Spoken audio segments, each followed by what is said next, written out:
Alright, so back to gene pool. A gene pool is the genes that's available for an organism to choose from.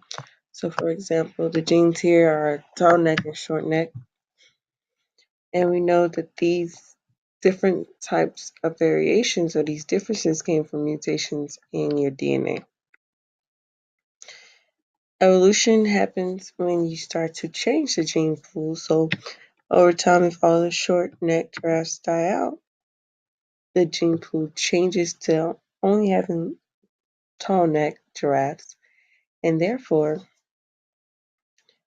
this causes evolution because now all giraffes will have tall necks.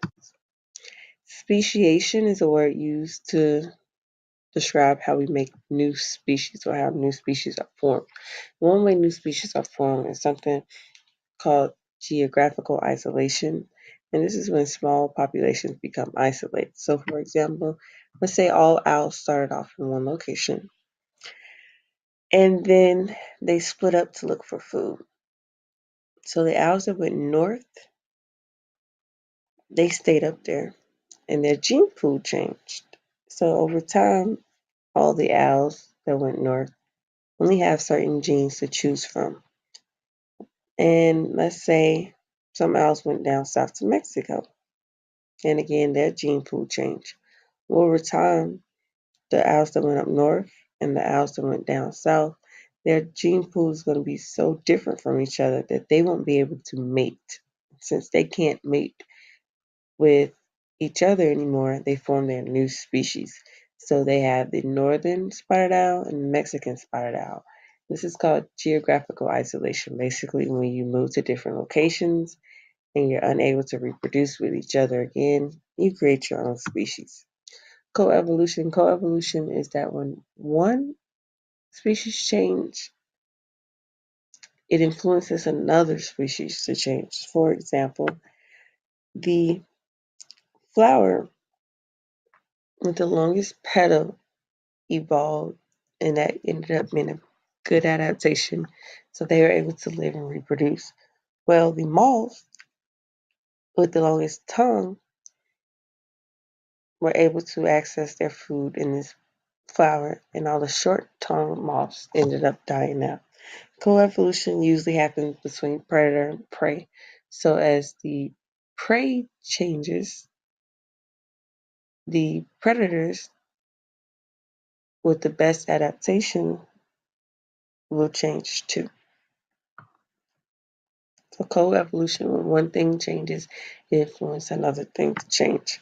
Mimicry, if you're able to blend in or copy your environment, you're able to survive longer. This is camouflage. So for example, this butterfly right here has an ugly mutation that gives us this circle on its wing. Well, the circle actually mimics the eye of an owl. So if you are a predator, you're not hunting this butterfly at all. So this butterfly is able to survive and reproduce. And once it reproduces, it creates a lot more butterflies with this mutation on its wing. Then you have this lizard, and this lizard right here has a mutation that makes it brown. Now, this brown mutation may appear to be ugly compared to its green lizard. However, this mutation helps it blend in with its environment. You have a walking stick that normally comes in different variations. However, the walking stick that's able to blend in with the tree branches were able to live, reproduce, and survive and pass their trait on to their offspring.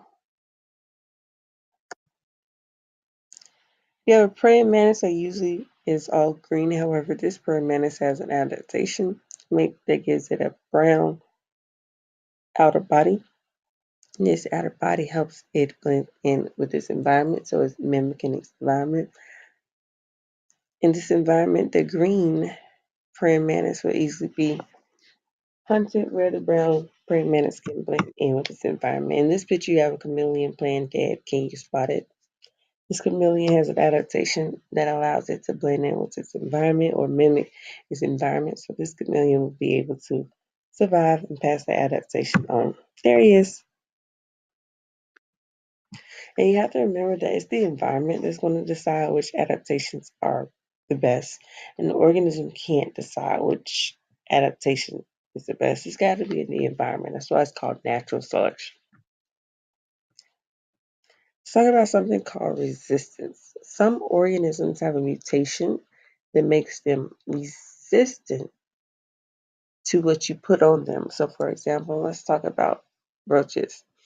Some roaches are born with a resistance to bug spray. So what happens is we have all the white roaches that are normal, then we have this red roach that has a mutation that makes it resistant to the bug spray, meaning that it's not affected by the bug spray. So I spray my bug spray onto my roaches. And all the normal roaches, most of the normal roaches will die out. However, for sure, the one with the mutation will not die out. So the ones that's left, they're going to reproduce. So I'm going to have some normal roaches left and some roaches with the mutation. I'm going to spray my bug spray on it again. And after a while, most of the roaches that are left will be the ones with the mutation. They can reproduce and pass this trait on down to their offspring. And eventually, this bug spray won't even affect them anymore. That's resistance. Some organisms are born resistant to an application. This also happens in bacteria. So think about hand sanitizer. Hand sanitizer can never say that it's going to 100% kill all the bacteria or germs off of your hands because it cannot. Some bacteria are born resistant to hand sanitizer. So on your hands, right before you eat lunch, you have bacteria on it. You have the normal bacteria that's blue, and then you have the orange bacteria, which is born with the resistance to hand sanitizer. All right, so right before I eat lunch, I spray my hands with the hand sanitizer, and it's going to kill most of the germs. Not 100%, but most. But most definitely, the one with the mutation is left. All right, so I ate my lunch with my dirty hands, and then I'm going to eat dinner.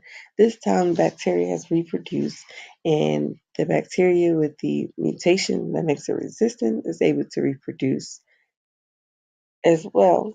So now I put hand sanitizer onto my hands again, and remember that the orange bacteria are resistant to the hand sanitizer, so they don't die out. So I'm thinking I'm using hand sanitizer, and now my hands are clean. But really, the more I use the hand sanitizer, the less effective it will be, which is why it's always a good idea to wash your hands with soap and water, okay? So resistance is just when organisms are not affected by whatever you're trying to use. Let's talk about classification.